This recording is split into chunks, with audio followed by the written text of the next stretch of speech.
who are you?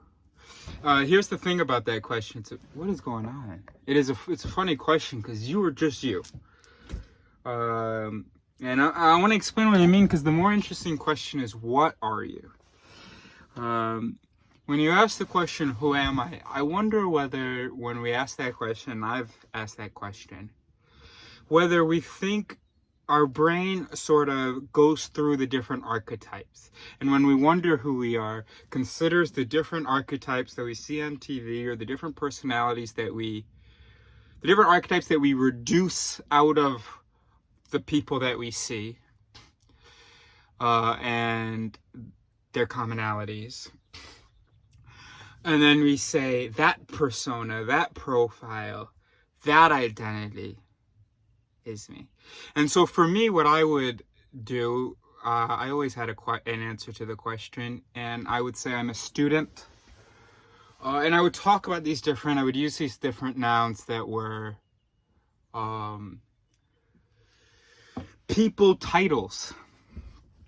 And then the answers that I would have that I probably wouldn't say out loud, or that I wouldn't even recognize, it would be, I am sort of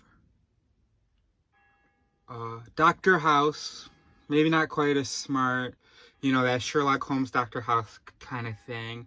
I'm a little bit Eric Northman.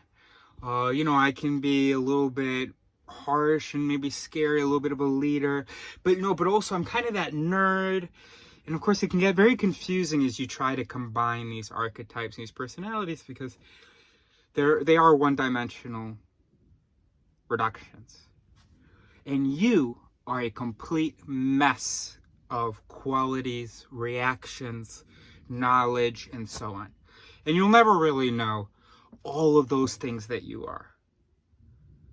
That you have some curious voices. And so sometimes you're very curious, but I don't know, you also have some strong fear of failure voices. So stop being curious when you start having a hard time.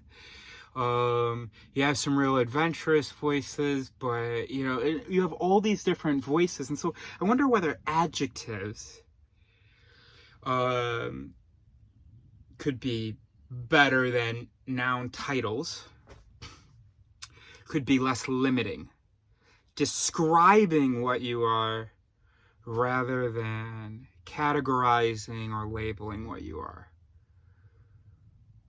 And then it's okay it's more okay to have conflict.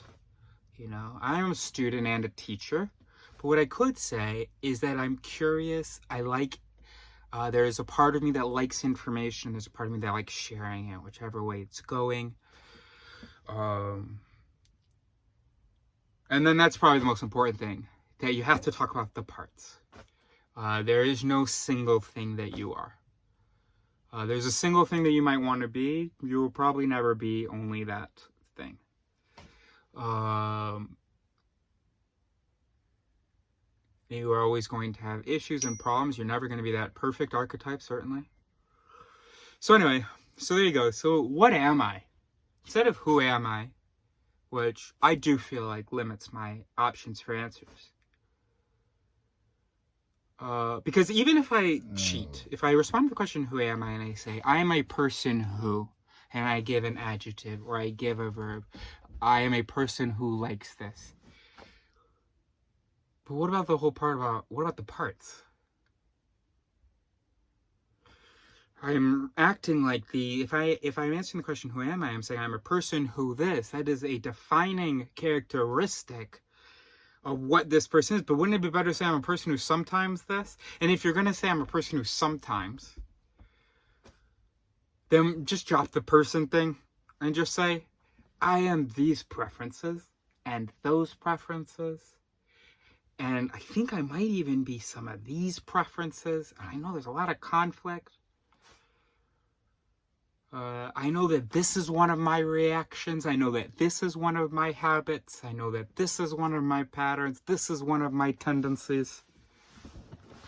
What are you? You are a whole bunch of voices. Figure out what they are, rather than which profile you match.